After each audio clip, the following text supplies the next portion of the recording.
कलियुगात श्रीपाद श्रीवल्लभ या नावाने पादगया क्षेत्री पूर्व गोदावरी जिल्ह्यात श्रीपाद श्रीवल्लभ या नावाने पिठिकापुरममध्ये हा अवतार झालेला आहे.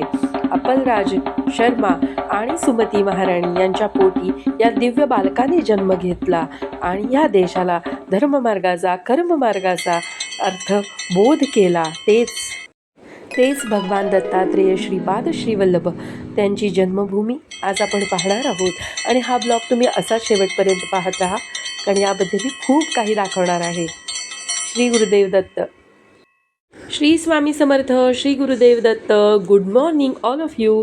सकाळचे ठीक 6 वाजलेत आणि आम्ही निघालेलो आहोत पिठापूरला बाय कार. मुलं फ्लाईट आणि ट्रेनमध्ये बसणार नाहीत हे सगळं डोक्यात ठेवून आम्ही ठरवलं की आम्ही कारने पिठापूरला जायचं आणि आम्ही निघालेलो आहोत. सकाळची वेळ होती. सकाळी निघाल्यानंतर आम्हाला भूक लागली. सोलापूर हायवेवरती मानकर डोसा सेंटरमध्ये आम्ही गेलो आणि तिथे आम्ही गरम डोसा खाल्ला. प्रणवने हा चहासुद्धा पिला. मी मसाला डोसा घेतला होता, पण डोसा ठीकठाक होता, मला इतका आवडला नाही. आता आमचा नाश्ता झालेला आहे. इथं मानकर डोसा खाल्ला आम्ही आणि आता निघालो. मेदिनीची तब्येत थोडी बिघडलेली आहे आणि प्रणमेची तर ऑलरेडी त्याला ताप होताच. आणि आता काय करणार, म्हटलं चला तसंच दर्शनाला जायचं, कारण ठरवलेलं आहे तर दर्शनही घ्यायचंच. म्हटलं सकाळची वेळ आहे त्यामुळे प्रवास एकदम छान चाललेला आहे. ब्लॉग तुम्ही कंटिन्यू बघत राहा.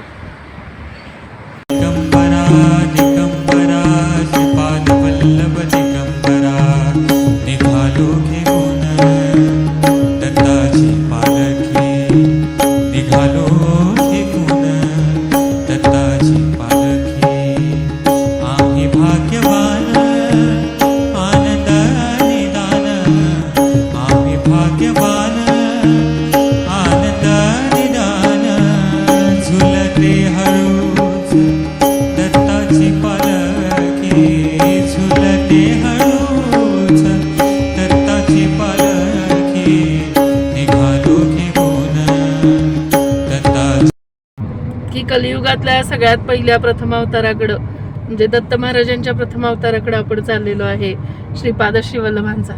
प्रणम्य तुला कसं वाटतंय? होय ना? तेच त्याला फार एक्साइटमेंट आहे. आणि इकडे बघा मेदिनी अशी झोपलेली आहे.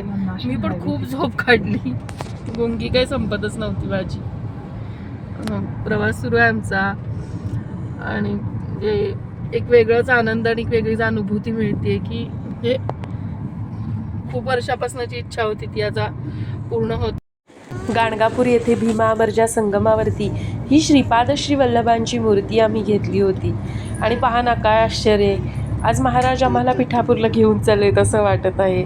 अहो भाग्य आहे. रेकॉर्डच केलं.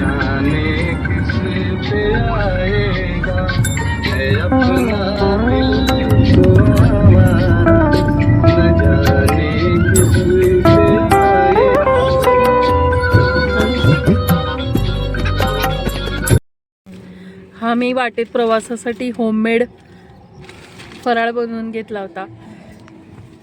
या कडबोळ्या आहेत, माझी मावशी बनवायची तशी. गुळपोळी, कच्चा चिवडा आणि मी भडंग पण केलेला आहे, पण ते म्हटलं थोड्या वेळानं खाऊया. हे आता तात्पुरतं एक आधार तेवढंच. प्रवासात मजा येते. आता आम्ही इथं थांबलो. रस्ते चांगले आहेत त्यामुळं तुम्ही बाय रोडसुद्धा येऊ शकता. मी तुम्हाला सजेस्ट करते की तुम्ही रोडनी या, काही हरकत नाही आहे. 1 डे स्टे करायचा आणि मग पिठकापुरमला जायचं. खूप सुंदर रोड आहेत, म्हणजे एकदम फास्ट प्रवास होतो. म्हणजे पुणे ते सोलापूर जेवढं अंतर पडतं ना त्याच्यापेक्षा छान. आता आम्ही इथं जेवण झाल्यानंतर पुढचा ब्लॉग मी सुरू करेन. थोडं रिलॅक्स बसते. सकाळपासून प्रवास सुरू आहे. छान वाटते. दर्शनाला जायचं म्हटलं वेगळाच आनंद आहे. एकदम छान वाटते. महाराज सोय करतात आपल्यात फक्त पेशन्स पाहिजेत थोडे.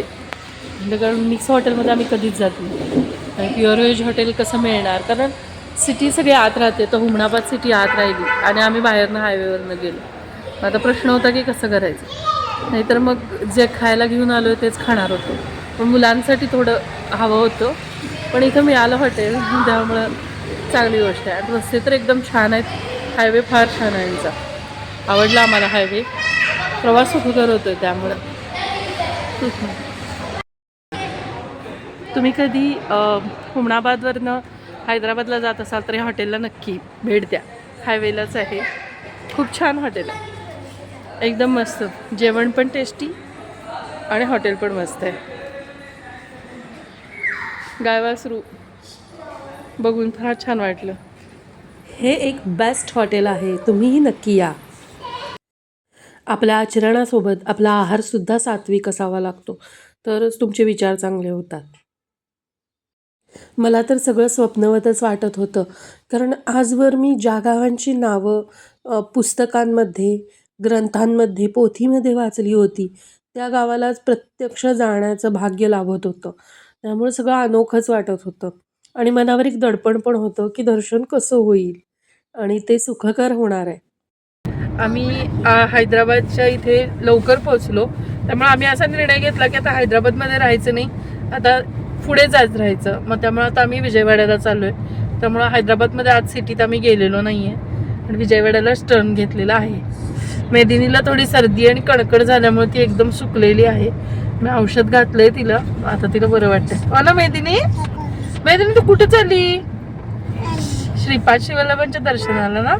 प्रणम्य तू कुठे चाललास? मी पिठापूरला चाललो. होय ना. आणि पप्पा पप्पा आणि पप्पा पण पिठापूरला. अगं बाई. आणि दादा हा दादा पण पिठापूरला चालला श्रीपाद श्रीवल्लभांच्या दर्शनाला ना. आणि मम्मी पण मम्मी पण चालली पिठापूर. मम्मी हा आणि मेदिनी पण चालली. आमची बाळ पण मेदिनी तू पण चाललीस ना. मेदिनीच्या गप्पा अशा चालू राहतात. रोड फार छान आहे.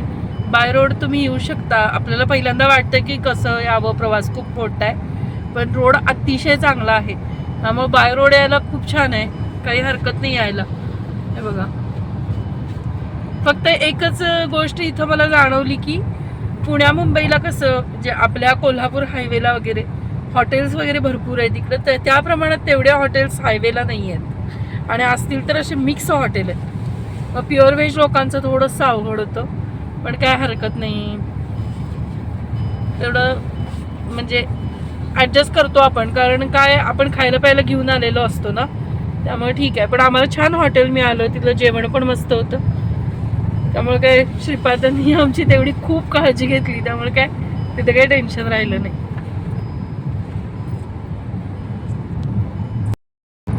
हा रोड मस्त बनवला आहे एकदम. हैदराबादचा रिंग रोड आहे हा. हा, आणि इथं गेट नंबर वगैरे असं दिलंय ना सगळं, कुठून कुठे एक्झिट करायचं ते. 11. हा, आपलं एक्झिट 11 आहे एकदम. त्यामुळे प्रॉपर कुठे विचारायचं, मॅप लावायची काही गरज नाही. ट्रॅफिकमध्ये जाण्याची गरज नाही, हैदराबाद सिटीमध्ये जाण्याची गरज नाही. हा तेच ना. खूप छान आहे एकदम, वेल डेव्हलप्ड सिटी म्हटलं तरी काय हरकत नाही, म्हणजे रोडच्या बाबतीत. होय की नाही, मस्त एकदम. आम्ही आता हैदराबादमधून विजयवाड्याला पोहोचत आहोत. विजयवाडा ही एक आंध्र प्रदेशमधली सेकंड लार्जेस्ट सिटी आहे. खूप मोठी अशी सिटी आहे ही. आणि हे बघा, 15 ऑगस्ट दुसऱ्या दिवशी असल्यामुळे आदल्या दिवशीच इथे रोषणाई केली होती आपल्या तिरंग्याच्या कलरनी. पूर्ण सिटीमध्ये त्यांनी अशी रोषणाई केली होती, बघायला खूप छान वाटलं होतं. आम्ही ज्या लॉजमधील रूममध्ये राहिलो होतो तिथे मुलांना कार्टून बघायला मिळालं, त्यामुळे मुलं दोन्हीही खुश होती. आणि दुसऱ्या दिवशी सकाळी फ्रेश झाल्यावर ते दोघे टी व्ही बघत बसले होते.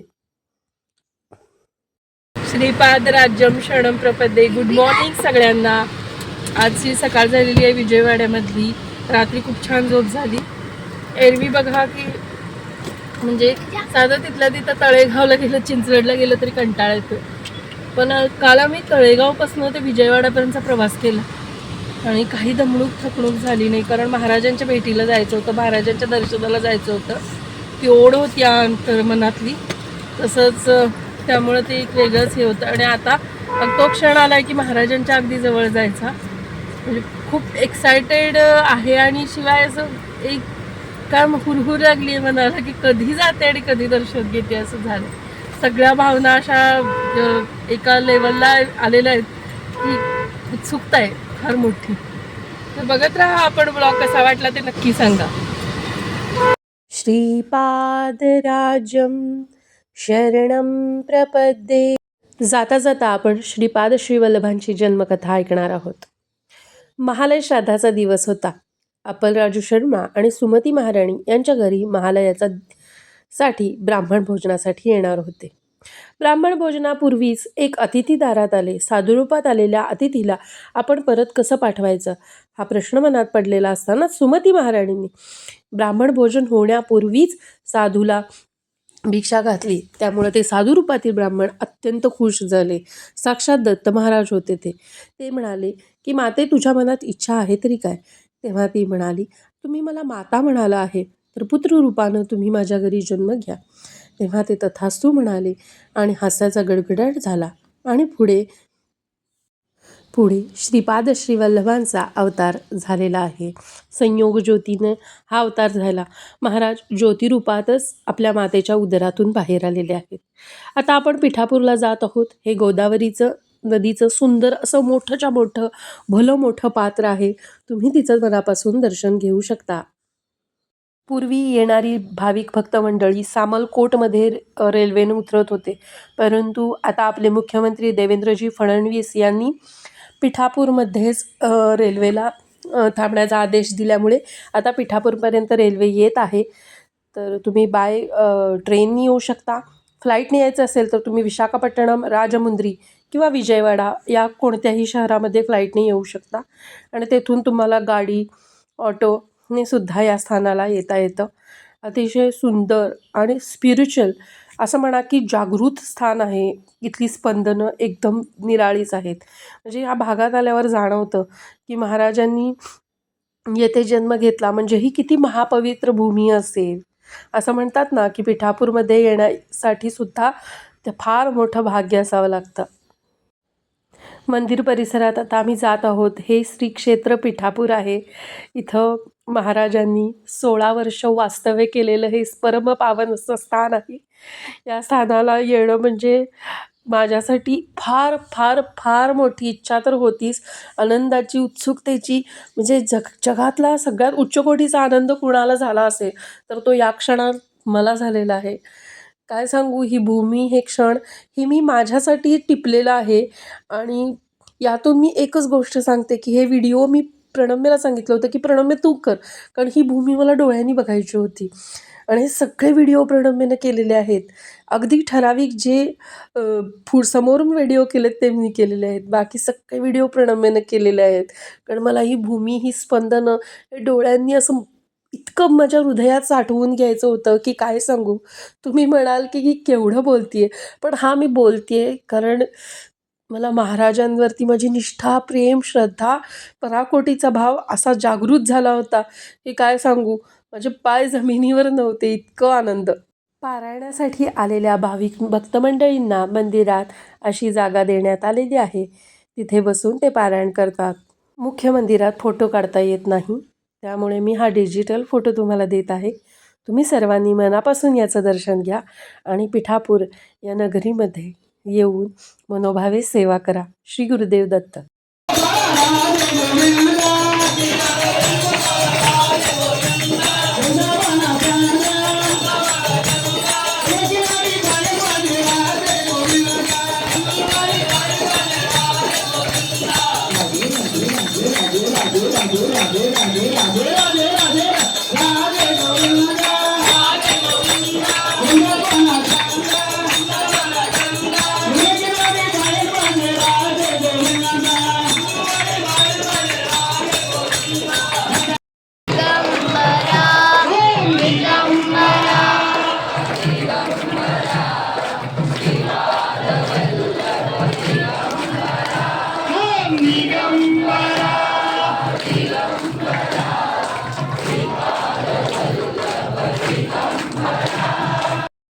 मंदिरापासून अवघ्या 33 पावलांवरती श्री स्वामी समर्थ भवन आहे. तिथे तुमची राहण्याची उत्तम सोय होती. AC रूमला 1500 तर नॉन AC रूमला 1200 रुपये अशा प्रकारे ते चार्ज करतात.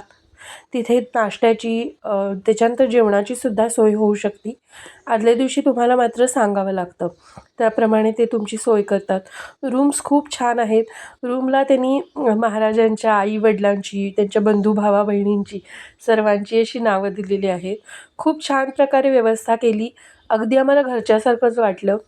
इथे सतीश कुलकर्णी काकांच्यामुळेच ही माझी सोय झाली आणि मंजुला ताई म्हणून इथे आहेत, त्या सर्व व्यवस्था पाहतात. त्या उत्तम प्रकारे आपल्याला सहाय्य करतात. गुरुचरित्रामध्ये महाराजांच्या 2 अध्यायात कथा सांगितलेल्या आहेत, परंतु श्रीपाद श्रीवल्लभ चरित्रामृतात संपूर्ण महाराजांचं जीवन सांगितलेलं आहे. शंकर भट्टांचे आपल्या भाविक भक्तांवरती अनंत उपकार आहेत. त्यामुळेच आपल्याला अशा प्रकारे श्रीपादांच्या लीला ऐकता आल्या. खूप छान वाटतंय. एकंदरीत इथलं वातावरण म्हणजेच इतक्या अध्यात्माचं आहे की इथे आल्यानंतर भाव असा जागृत होतो की डोळ्यातून आपोआप पाणी येतं. श्रीपाद श्रीवल्लभांनी सांगितलं होतं त्यांच्या मातापितांना की विवाहाचा विषय काढल्यानंतर मी घराचा त्याग करीन, आणि 16व्या वर्षी महाराजांनी स्वगृहाचा त्याग केला आणि ते देशाटनासाठी निघाले. त्यानंतर ते गोकर्ण, महाबळेश्वर, श्रीशैल्य इत्यादी ठिकाणी गेले. बद्री केदार वन पाहिलं आणि कुरवपूरमध्ये त्यांनी पुढील 14 वर्ष वास्तव्य केलं. जाताना अमृतदृष्टीने पाहिल्यानंतर त्यांचे अंध व अपंग असे 2 भाऊ होते. त्यांना दिव्यदृष्टीने महाराजांनी कृपाशीर्वादामध्ये संपूर्ण बरं केलं. म्हणजेच अंध होते, त्यांना दृष्टी आली, पंगू होते, ते व्यवस्थित चालायला लागले. अशी कृपा करून महाराज पिठापुरातून निघाले. तर पिठापूरचा तुम्हाला ब्लॉग कसा वाटला ते मला नक्की सांगा. आम्ही इथे दर्शन घेतलं. मंदिर परिसरात अनेक मंदिरं आहेत की जी बघण्यासारखी आहेत. कुकुटेश्वर, श्री अनघालक्ष्मी, कुंती माधव, गोपाळबाबा आश्रम, त्याच्यानंतर वेणुगोपाळ मंदिर, अशा प्रकारे मंदिरांची आम्ही दर्शन घेतली. सर्वांचे फोटो व्हिडिओ मी काढू शकले नाही, कारण मी निव्वळ दर्शनाहेतू गेले होते. त्यामुळंच मी तुम्हाला एक गोष्ट अवश्य सांगते की तुम्ही येथे या, दर्शन घ्या आणि जीवनात कृतार्थ व्हा. आपल्या देवादिकांनी सुद्धा तीर्थयात्रा केलेल्या आहेत, तीर्थस्थानं केली आहेत आणि आपल्यासाठी परमपावन अशी ही तीर्थस्थानं दिलेली आहेत, जेणेकरून आपण आपल्या जीवनामध्ये सन्मार्गाचा योग्य वापर करावा. म्हणूनच तीर्थयात्रा करा. विचारात परिवर्तन झाल्याशिवाय राहणार नाही. आजचा ब्लॉग कसा वाटला ते नक्की सांगा. मी इथेच थांबते. श्री स्वामी समर्थ. श्री गुरुदेव दत्त. श्रीपाद राज्यम शरणम प्रपद्ये. मी ज्या उत्सुकतेने आले होते तोच आनंद घेऊन मी जात आहे. श्री स्वामी समर्थ.